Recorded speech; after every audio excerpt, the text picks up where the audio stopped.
Good morning, Ram Ram दोस्तों। तो कैसे हैं आप लोग? उम्मीद करता हूं आप लोग काफ़ी अच्छे होंगे। आपका बहुत बहुत स्वागत है आपके अपने चैनल संदीप मैथमेटिक्स में। दोस्तों आज मैं आप लोग को फिजिक्स का एक चैप्टर पढ़ाऊंगा, ग्रेविटेशन यानी कि गुरुत्वाकर्षण। दोस्तों अगर वीडियो पसंद आए तो लाइक करिए, शेयर करिए और सब्सक्राइब करिए। आइए स्टार्ट करते हैं। सब लोग रेडी हैं? चलिए देखिए, सबसे पहले लिखिए इसका डेफिनेशन। ये क्या है? लिखिए गुरुत्वाकर्षण। गुरुत्वाकर्षण एक कमजोर अथवा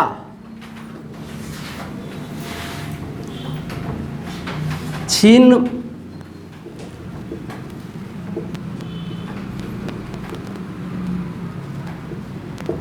मौलिक बल है जो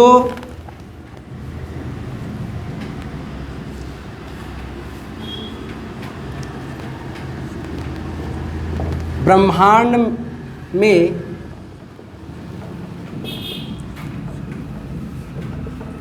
प्रत्येक कण या पिंड के बीच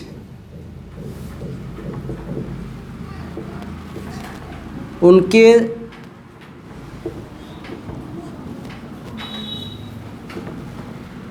द्रव्यमान के कारण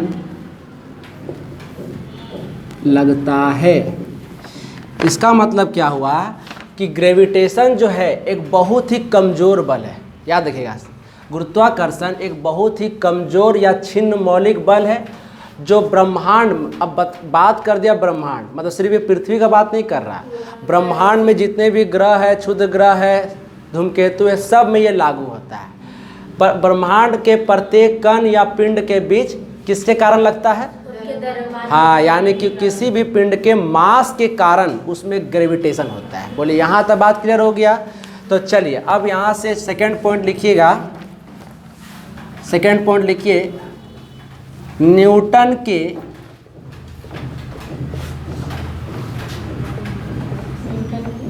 गुरुत्वाकर्षण नियम, यानी कि न्यूटन जो है गुरुत्वाकर्षण का एक नियम दिया। ठीक है, गुरुत्वाकर्षण का एक नियम दिया। क्या नियम दिया? अब ध्यान से सुनिएगा। ठीक है, क्या नियम दिया इसके बारे में न्यूटन के गुरुत्वाकर्षण का नियम जो है बताएं। देखिए ध्यान से सुनिएगा कि ये ब्रह्मांड के दो वस्तु पर, जैसे मान के चलिए कि एक वस्तु का द्रव्यमान m है और दूसरा वस्तु का द्रव्यमान को आप मान लीजिए m2। तो ये हो गया दो वस्तु का द्रव्यमान जिसका मास है m1 और एक क्या मान लिए m2, और इनके बीच के सेपरेशन को हम क्या मान लिए r। तो न्यूटन एक लॉ दिया ग्रेविटेशन का। तो इन दोनों द्रव्यमान यानी कि इन दोनों पिंडों पर जो फोर्स लगेगा वो डायरेक्टली प्रोपोर्शनल होगा उनके मास के गुणनफल का, यानी कि m1 इंटू m2, यानी कि दोनों के मास के गुणनफल का डायरेक्टली प्रोपोर्शनल होता है। ठीक, ये हो गया नियम नंबर 1 दिया।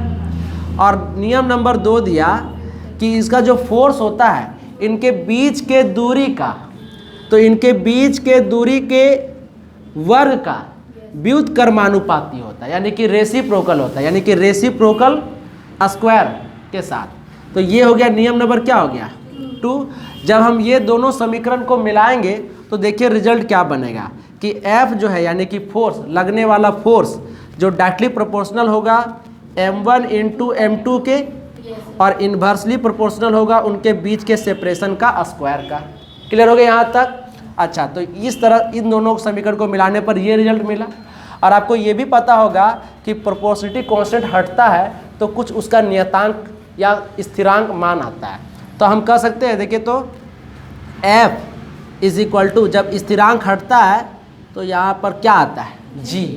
ठीक है, G m1 इंटू m2 बटा क्या हो गया r स्क्वायर। ये हुआ फोर्स का फॉर्मूला। बोलिए, यानी कि ब्रह्मांड में जब किसी दो पिंड पर फोर्स लगता है तो फोर्स इज इक्वल टू होता है G m1 इंटू m2 बटा r स्क्वायर, जहाँ पर G जो है, G एक नियतांक है। G क्या है? एक, यानी इसको बोलते हैं प्रोपोर्शनलिटी कांस्टेंट, नियतांक, नियतांक है। अब बात है कि G का मान कितना होता है। अब ध्यान से देखिएगा, जी का मान होता है, बोलिए बोलिए 6 पॉइंट कर दिए ना, छोटा जी का मान होता है 9.8 और ये गुरुत्वाकर्षण स्थिरांक है, ठीक है, वो गुरुत्व त्वरण था और ये गुरुत्वाकर्षण स्थिरांक है, तो इसका मान होता है 6.67 इंटू 10⁻⁻11 न्यूटन मीटर स्क्वायर पर केजी स्क्वायर। बोलिए याद आया कुछ? ये जी का मान होता है, ठीक है। तो जी का मान हमेशा फिक्स होता है, ये रखना पड़ेगा आपको, ठीक है। ध्यान से समझ गए।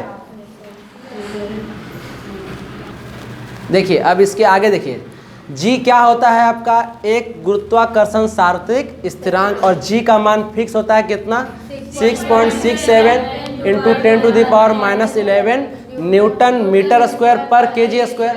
बात है कि जी का यूनिट आखिर निकला कैसे, जी का मान जो निकला ये तो फिक्स होता है और जी का यूनिट क्या होता है, कैसे निकलता है, अब आपको जो है यूनिट निकालना भी सिखाते हैं, ठीक है। और जब यूनिट होगा तो उसका डायमेंशन भी होगा, यानी कि इसको बोलते हैं बीमा। अब ध्यान देखिएगा जरा, बताइएगा हमको यहाँ से जी का मान निकालना है।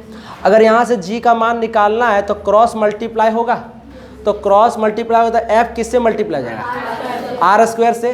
तो जरा आप बताइएगा कि हम कह सकते हैं कि जी m1 m2 बराबर एफ आर स्क्वायर, और यहाँ से अगर हम जी निकाल लें तो जी बराबर कर सकते हैं फोर्स आर स्क्वायर यानी कि और बाई m1 इंटू m2। देखिए यहाँ से जी का मान निकला कि नहीं निकला। अब देखिए, अब ध्यान से निकालना सिखाते हैं। फोर्स का यूनिट होता है न्यूटन, इसीलिए ऊपर में हो गया न्यूटन, और आर होता है दूरी, तो दूरी का मात्रक होता है मीटर, तो हम लिखेंगे इंटू मीटर स्क्वायर, ठीक। बाई मास का यूनिट होता है केजी, अब 2 बार है तो केजी स्क्वायर होगा कि नहीं होगा, यानी कि केजी इंटू केजी, तो न्यूटन मीटर स्क्वायर पर केजी स्क्वायर, तो ये हो गया जी का यूनिट। बोले यहाँ तक बात क्लियर हो गया। कभी कभी क्या करता है, ये प्रति नहीं देगा तो कैसे लिखेगा, न्यूटन मीटर स्क्वायर kg-2, हाँ केजी पर -2, तो ये भी सही है। बोले यहाँ तक बात क्लियर हो गया। अब इसका डायमेंशन लिख लीजिए। डायमेंशन देखिए, अब इसका जो है हम आपको डायमेंशन लिखना सिखाते हैं। देखिए डायमेंशन ध्यान सुनिएगा, डायमेंशन निकालने के लिए थोड़ा सा आपको और तोड़ना होगा। देखिएगा कि फोर्स बराबर होता है मास इंटू एक्सेलरेशन, यानी कि द्रव्यमान गुणे त्वरण। तो द्रव्यमान गुणे त्वरण हो गया तो फोर्स के जगह पर लिख सकते हैं केजी मीटर, ठीक है, केजी मीटर पर सेकेंड स्क्वायर, ये फोर्स का हो गया यूनिट।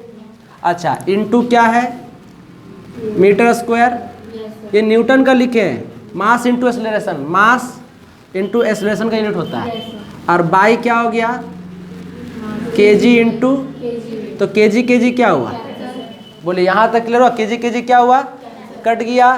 तो अब आप हमको बताइएगा कि केजी कट गया, और हाँ और बोलिए।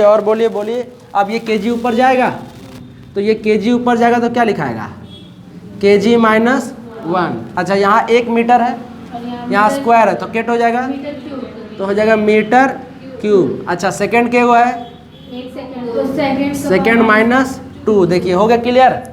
अच्छा, अब हम केजी को डायमेंशन में कैसे दिखाते हैं, m से, तो m-1 बोलेंगे। अच्छा, मीटर होता है दूरी, तो दूरी को दिखाते हैं l से, तो l क्यूब हो गया। सेकंड को t, तो t माइनस, यानी कि g का आपका डायमेंशन हो गया m-1 l क्यूब और t-2। बोलिए क्लियर हो बढ़िया से। चलिए जल्दी से लिखिए।